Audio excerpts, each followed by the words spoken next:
1000 श्री चिंतामणि पार्श्वनाथ भगवान की, परम पूजाचार्य श्री आदिसागर महाराज की, परम पूजाचार्य श्री शांति सागर जी महाराज की, परम पूज्या प्रथम गणनियारिका रत्न श्री 105 विजयमती माता जी की, जैन धर्म की जिनवानी माता की जय। बंधुओं,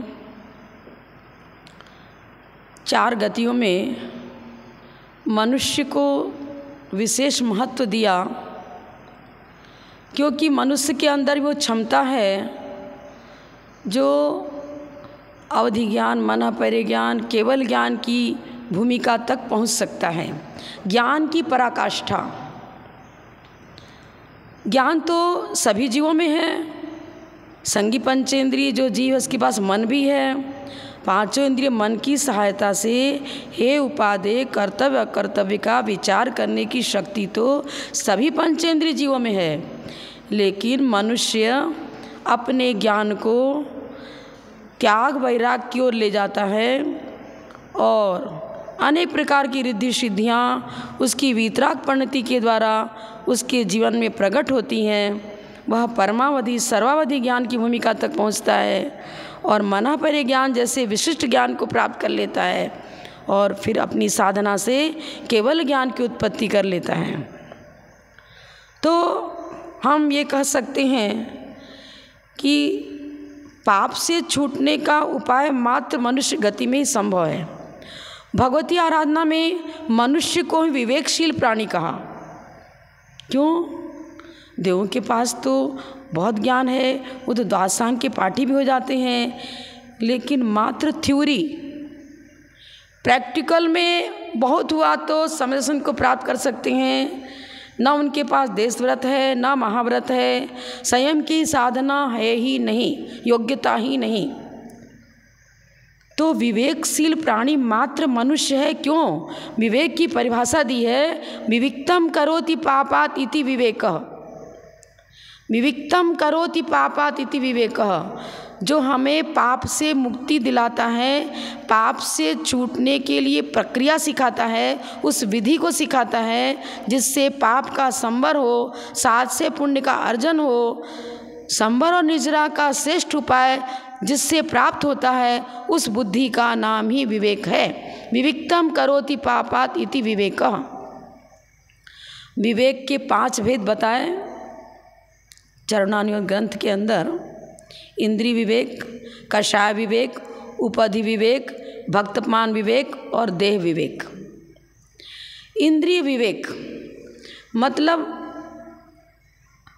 5 इंद्रियों का सदुपयोग। आँख से देखना बंद नहीं करेंगे, कान से सुनना बंद नहीं करेंगे, भोजन भी करेंगे, शरीर से स्थान से स्थानांतर गमनागमन होता है, होएगा। तो प्रयुक्त तो सभी इंद्रियां हो रही हैं, लेकिन इनका प्रयोग समीचीन पद्धति से, जिनसे कि पाप से छुटकारा मिले, मतलब इनका मिसयूज नहीं होना, सही रूप में प्रयोग करना।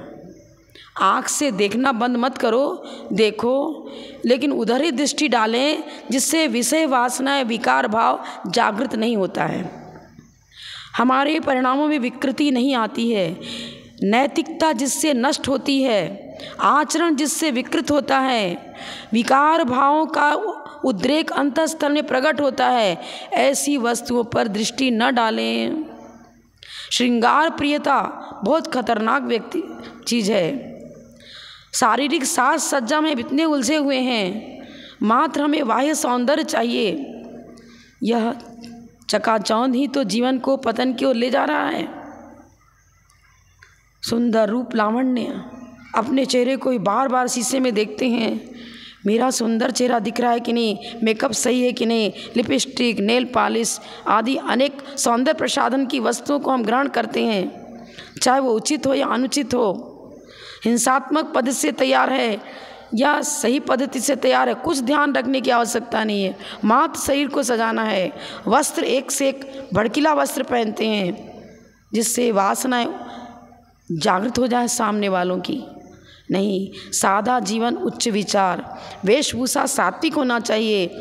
मैं आपको एक उदाहरण दूंगी एक छोटा सा बालक था। वह अपनी गायों को चराने के लिए खेत में ले गया।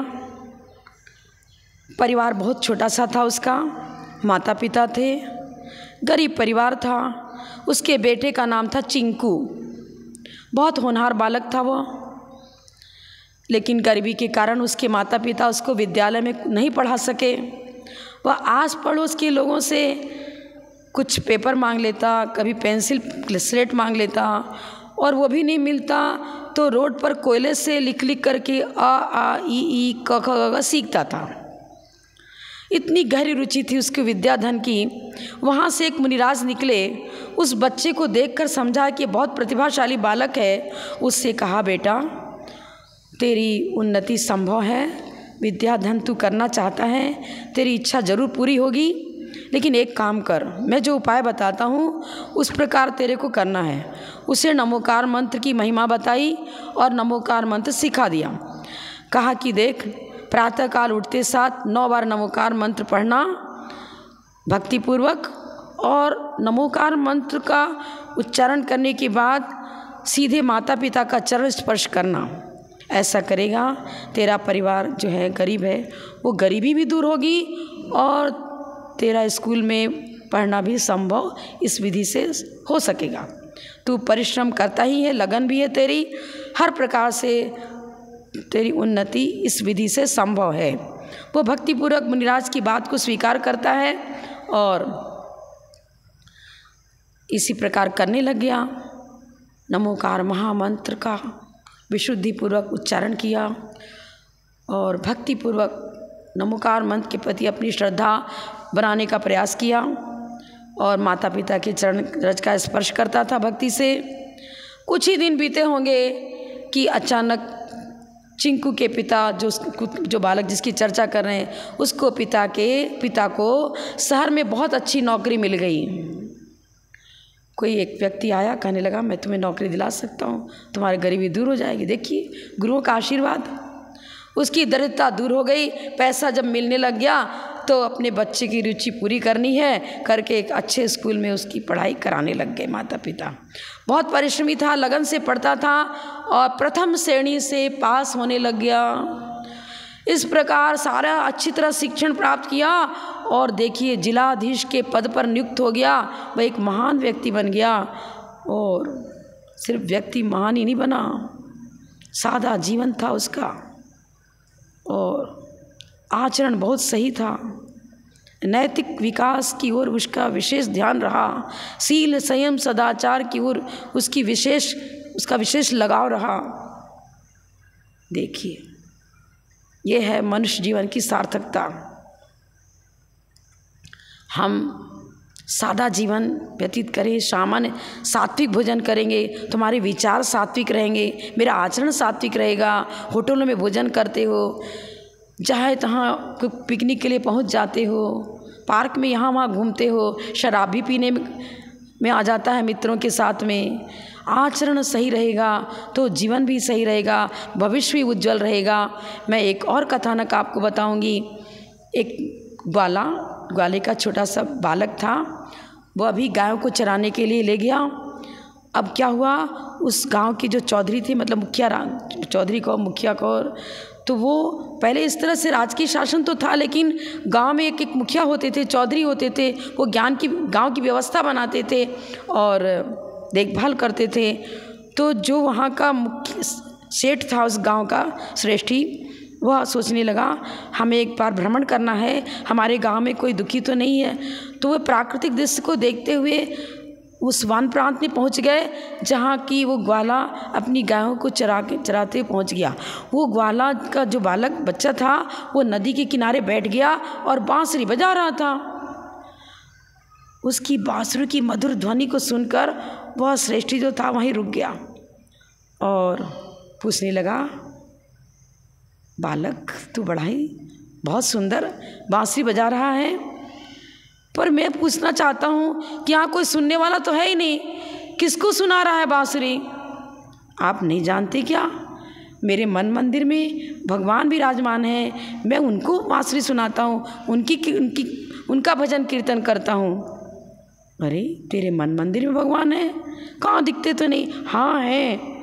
अरे तू तो बड़ा गरीब है, कैसा फटा चिटा कपड़ा है तेरे पास में, क्यों ऐसी स्थिति हो गई? नहीं, मैं गरीब नहीं हूँ। जिसके मन में, जिसकी विचार शक्ति अच्छी है, जिसकी विचारधाराओं में निर्मलता है, पवित्र विचार जिसके होते हैं, जो परिश्रमी है और अच्छा जीवन व्यतीत कर रहा है, चोरी चमारी नहीं करता है, पाप नहीं करता है, झूठ नहीं बोलता है, वह व्यक्ति, उसको आप गरीब कैसे कहते हो? हमारे गरीब वो होगा जो निरंतर पाप में अपना जीवन लगाता है, जो हिंसा करता है और मद्य मांस मधु का सेवन करता है। जिसका जीवन सात्विक है वह तो भगवान बनने की शक्ति रखता है, वो गरीब कैसे हो सकता है? अच्छा, तू तो बड़ा बुद्धिमान नजर आता है। अब उसके माता पिता का परिचय लिया और बुलाया अपने यहाँ राज दरबार में, उसको ले गए। सभी नगर में पहुँचा, राजा से उसका परिचय कराया। राजा ने कहा, हमारे राज्य में यदि कोई ऐसा व्यक्ति है और इतना होनहार बालक है तो हम उसको पूरी व्यवस्था देंगे। उसके माता पिता को कहा कि मैं इस बालक को पढ़ाऊँगा। पढ़ लिख गया वो, और राजा ने उसको अपने मंत्री पद पर नियुक्त कर लिया। बड़ा परिश्रमी तो था ही वो, राजा की हर प्रकार सेवा करता, राज्य की देखभाल अच्छी से करता था, सारा काम अच्छी तरह व्यवस्थित करने की क्षमता उसके अंदर थी, ज्ञान शक्ति उसकी बहुत बलिष्ठ थी। पर अन्य जो लोग थे कर्मचारी, वो चिढ़ने लग गए, कहने लगे, अरे सारा राजकोष भी इसके हाथ में दे दिया आपने, तो बहुत मान्यता देते हो, आप थोड़ा विचार करो। ये बालक अब बालक नहीं रहा, अब राज खजाने का धन अपने घर ले जाता है और अपना घर भर रहा है, राजकोष खाली कर रहा है, आप थोड़ा सतर्क हो जाओ। तो कहा, अच्छा यदि ऐसा है तो मैं एक बार ज़रूर चेकिंग करूँगा। अचानक वो राजा उसके यहाँ पहुँच गया और कहने लग गया कि तू अपना पूरा दिखा, मैं तो चेकिंग करूँगा। तो सुनने में ऐसा आया है कि तुम राज की संपत्ति को उठा कर ले जाते हो चोरी करके। नहीं, ऐसा मैं कभी नहीं कर सकता। आप सब देखो, उसका जो कमरा मकान बना रखा था, अच्छा, तो सारे कमरे खोले गए, पूरे पुलिस ने सारा इंक्वायरी कर ली, सब पूरा पलट के सारा सामान देख लिया, कहीं कुछ नहीं मिला। एक कमरा लॉक था, उसको खोल ही नहीं रहा था। अब राजा को शक हो गई कि जरूर इसी में इसने अपनी हमारी संपत्ति रखी होगी। ताला तुड़वाया, तोड़ो, इसको नहीं खोलता है तो तोड़ो। ताला तुड़वाया, देखा कुछ नहीं था, उसका छोटी सी कोठरी थी, उसके अंदर जिस वेश में वो बांसुरी बजाते हुए मिला था, उसने अपना एक शर्ट पाजामा जो भी था, पुराना कुर्ता वस्त्र वहाँ रख रखा था, खूंटी पर टांग रखा था। राजा ने, उसने कहा, अरे ये कमरा तो क्यों नहीं खोला था, फटा चिटा कपड़ा पड़ा है, खोलने में तेरे को क्या तकलीफ पड़ रही थी? ऐसा है, मैं इसे देखता हूँ, देखने के बाद मुझे आता है मेरे अंदर अहम नहीं आना चाहिए, अहंकार नहीं आना चाहिए। यदि बाई चांस किसी कारण से आपने मुझे राज की नौकरी से हटा दिया तो फिर मुझे तो यह फटा शर्ट और पाजामा भी काम आएगा। मैं चोरी चमारी करके अपना उदर पोषण नहीं करूँगा। ये भूमिका मेरे स्मरण में सदा बनी रहे और मैं अपनी गरीबी का ध्यान रखूँ, और पैसा मिल जाने के बाद, धन मिल जाने के बाद मेरे अंदर अहंकार ममकार पैदा नहीं होना चाहिए। इसलिए मैंने इसको सुरक्षित रखा है। और इसलिए मैं क्या दिखाता, ये आपको कोई दिखाने की चीज़ थोड़ी थी, नहीं खोल रहा था, पर आपका हटग्राहिता रही तो खुल चुका। देख लो आप, सारा देखो, जितना उसको इनकम, मतलब उसको जो नौकरी का पैसा मिलता था, उतना ही धन वह उपयोग में रखता, अपने परिवार का पोषण करता, दान पुण्य करता, भक्ति करता भगवान की। जहाँ भी दान की आवश्यकता है वहाँ पर धर्म कार्यों में अपने पैसे को लगाता था। उसके सात्विक जीवन को देखकर वो राजा भी प्रभावित होता है, उसकी भूरी भूरी प्रशंसा होती है। जो उनसे ईर्ष्या करते थे उनके प्रति राजा ने उनको दंड दिया कि ऐसा नहीं करना चाहिए, और उस आदर्श को यदि आज हम अपने जीवन में अपनाएं तो हमारे भारत देश में पुनः दूध की गंगा बह सकती है। एक बार आपको पता लगा होगा, सुना भी होगा किसी महाराज से, राजा वैसे वेश बदल करके अपने चारों ओर घूम रहा था, जंगल में पहुंच गया, घोड़े पर सवार था, अब रास्ता भूल गया। गर्मी का मौसम था, बहुत तेज गर्मी थी, प्यास से व्याकुल हो गया, कहीं पानी तो मिले, जल भी नहीं दिख रहा था। पर बहुत प्रयास करने पर उसको एक झोपड़ी नजर आई, झोपड़ी। वो वहाँ पहुँच गया, देखा एक बुढ़ा व्यक्ति खाट पर बैठा है, उससे कहा आप मुझे जल पिला दो, बहुत ज़ोर से प्यास लगी है। वो तो साधारण वेश में था, क्या समझे, उस व्यक्ति ने ये समझा नहीं कि राजा है।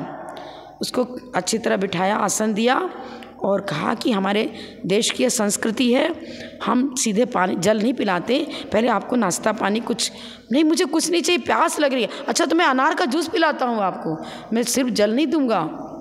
अपनी बेटी को आवाज़ लगाता है वह वृद्ध व्यक्ति और कहता है जाओ अपने बगीचे से अनार तोड़ के लाओ। बड़े बड़े अनार उसके बगीचे में फल रहे थे। वो मात्र 2-3 अनार लाती है बच्ची और बड़े गिलास से भर के रस निकाल देती है। राजा उसको पीता है, सोचता अरे ऐसा रस तो मैंने कभी नहीं पिया, मैं राजा हूँ, एक से एक स्वादिष्ट भोजन मेरे को खाने को मिलता है, पीने को मिलता है, लेकिन ऐसा स्वाद तो कभी मैंने देखा ही नहीं। सोचने लगा अरे ये तो हमारे राज की शासन के अंदर ही तो है ना, मैं इस बगीचों को अपने राज शासन के अंदर ले लूँगा, फिर प्रतिदिन मुझे रस पीने को मिलेगा। अच्छा अब क्या हुआ, देखिए राजा की नीयत बिगड़ रही है, जीवा इंद्रिय को कंट्रोल नहीं किया, सेल्फ कंट्रोल।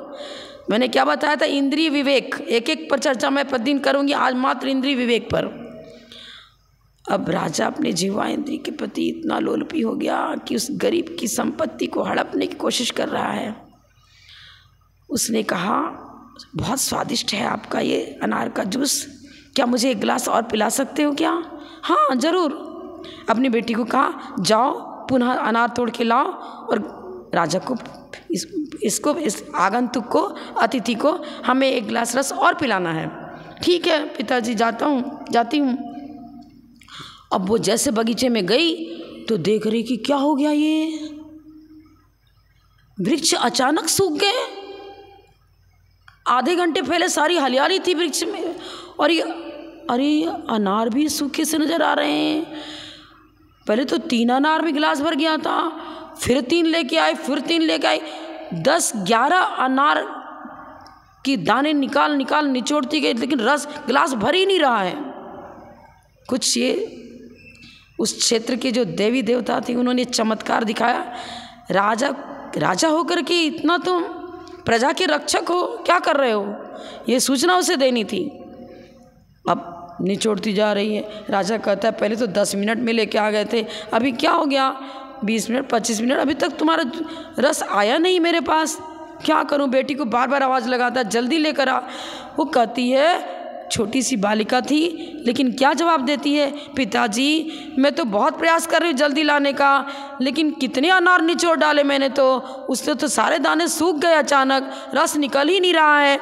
मुझे तो ऐसा लगता है कि हमारे जो इधर जिस राजा है जो इस तरफ इस क्षेत्र का, वो उसके मन में कुछ बेईमानी आ गई है, वो हमारे बगीचे को, हमारे खेत को अपने अंडर में लेना चाहता है, इसलिए तो ऐसा हो गया है। राजा ही यदि भक्षक बन जाए तो फिर प्रजा कहाँ जीवित रहेगी? ये बगीचे भी इसीलिए सूख गए हैं। राजा के मन में कुछ पाप आया है। वहीं बैठा था, यदि भी उसने समझ नहीं रहता कि राजा है, उसको तत्काल पश्चाताप हुआ। ठीक है जो भी आया उसने पिया तो बहुत बिल्कुल बेस्वाद था वो रस। अपने प्रति बहुत धिक्कारने लगा, निंदा गरह आलोचना करने लगा अपनी, मुझसे बहुत बड़ी भूल हुई है। बंधुओं, कभी पराई संपत्ति को अपना बनाने का प्रयास मत करना, यही जीवन को दुख की ओर ले आता है। स्व पर दोनों का अहित होता है। इससे हमें वो काम करना है जिससे स्वहित भी हो और परहित भी हो। हम वसुधैव कुटुंबकम, राजा महाराजा तो वो होते हैं जो प्रजा को कुटुंबवत उनको उनके प्रति वात्सल्य रखते हैं, हित की भावना रखते हैं। तो परहित जो करता है, जो दूसरे को सुखी बनाता है, उसी का स्वयं का जीवन सुखी होता है। जो दूसरे को दुखी बनाता है वो कभी सुखी नहीं रह सकता है। तो विवेक माने विविक्तम करोति पापातिथि विवेक। उस राजा के अंदर पाप बुद्धि आ गई तो उसको तुरंत क्षेत्र देवता ने दंडित करके बता दिया कि देख तू क्या कर रहा है, प्रजा का रक्षण कर रहा है कि भक्षण कर रहा है। तो अपने पांचों इंद्रियों का सदुपयोग करो। मन में विचारधारा अच्छी आनी चाहिए, हमारी दृष्टि वहीं जानी चाहिए जिससे हमारा नैतिक आचरण नष्ट न होवे। वही उन्हीं बातों को कान से सुनो जो हमारे नैतिक उत्थान में कारण बने। नैतिक उत्थान पूर्वक ही भौतिक उत्थान संभव है।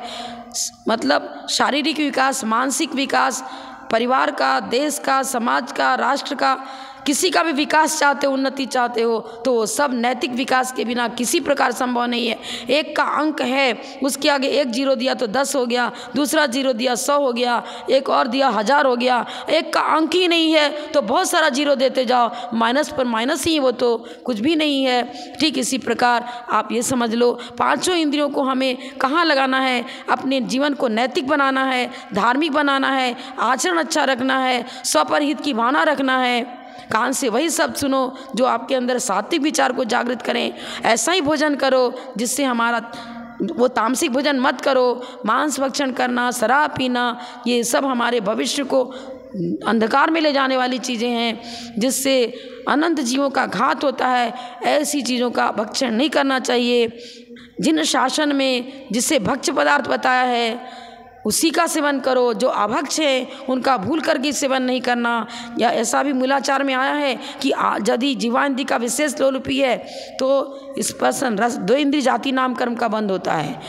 यदि स्पर्शन इंद्री का ज़्यादा लोलुपी है, एक दिन भी ब्रह्मचर्य से रहने को तैयार नहीं, वैसा स्पर्शन इंद्री का लोलुपी जीव यदि उसी प्रकार लोलुपता परिणाम पूर्वक उसका मरण यदि हो गया है और या इसी प्रकार से मरण नहीं तो पहले यदि आयु बंध इसी प्रकार कर लिया है तो एक इंद्री पर्याय में जाकर उत्पन्न होता है। यदि आलू से ज़्यादा लगाव है तो साधारण वनस्पति नाम कर्म का बंद कर लेता है। समझने का प्रयास करो। जिन शासन के द्वारा मेरा हित किस में है और अहित किस में है इसकी पहचान करने का प्रयास करो और अपने जीवन को सात्विक बनाओ। इंद्रिय विवेक माने पांचों इंद्रियों को अपने बस में इस प्रकार रखना, उसकी गतिविधि ऐसी होनी चाहिए जो हमारा वर्तमान भी अच्छा हो, सुखी हो, भविष्य भी अच्छा हो और पूर्वकृत पापों का भी हम मतलब इसका स्थिति खंडन, अनुभाग खंडन करके अपने जीवन को सुखी बना सकें। वर्तमान अच्छा है तो भूत भी सुधर जाएगा, भविष्य भी अच्छा होगा। वर्तमान को सुधारने का मतलब सेल्फ कंट्रोल। अपनी पांचों इंद्रियों को वश में रखो, सात्विक जीवन जियो, सज्जन बनने का प्रयास करो। दुर्जनता जीवन में नहीं आनी चाहिए। दूसरे को दुखी बनाने का, दूसरे को पतित करके हम अपने को सुखी बनाने का प्रयास करते हैं।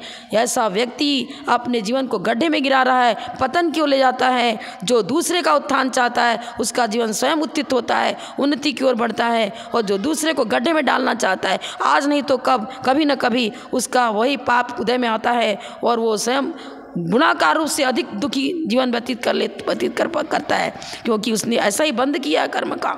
हम पुण्य का बंद करें, साथ से पुण्य का बंद करें तो तीर्थंकर जैसी महाप्रकृति का के अधिकारी बन सकते हैं। चक्रवर्ती आदि महापद को प्राप्त करते हुए स्थायी अतीन्द्रिय आत्मसुख को प्राप्त कर सकते हैं। तो इंद्रिय विवेक फिर मैं कल चर्चा करूँगी, कसाय विवेक आदि सबकी चर्चा करूँगी। पर मुख्य पाठ कभी ना भूलना, विवेक किसे कहते हैं। मनुष्य को इस सृष्टि का सर्वश्रेष्ठ रत्न इसलिए कहा कि मनुष्य के पास ही वो शक्ति है जिससे वो पाप बंध से छूटते हुए अपनी आत्मा को परमात्मा बना सकता है। इसलिए मनुष्य को सृष्टि का सर्वश्रेष्ठ रत्न और मनुष्य को ही विवेकशील प्राणी बताया क्योंकि मनन, चिंतन, गहन मथन करके वो तत्व का चिंतन करता है, मथन करता है, हे उपादेय का बोध प्राप्त करता है और अपने आचरण को सुधारता है। इसलिए मनुष्य को सृष्टि का सर्वश्रेष्ठ रत्न और मनुष्य को ही विवेकशील प्राणी के रूप में आचार्यों ने ग्रंथ में उसका उदाहरण दिया है, उल्लेख किया है। तो मैं इतना ही करके विराम लेती हूँ कि अपने मनुष्य जीवन को सार्थक करो, मननशील बनो, चिंतनशील बनो, हे उपादेय का विचार रखो और अपने आचरण को शुद्ध करो, जीवन को फिल्टर्ड करो, तामसिक जीवन मत जीवो।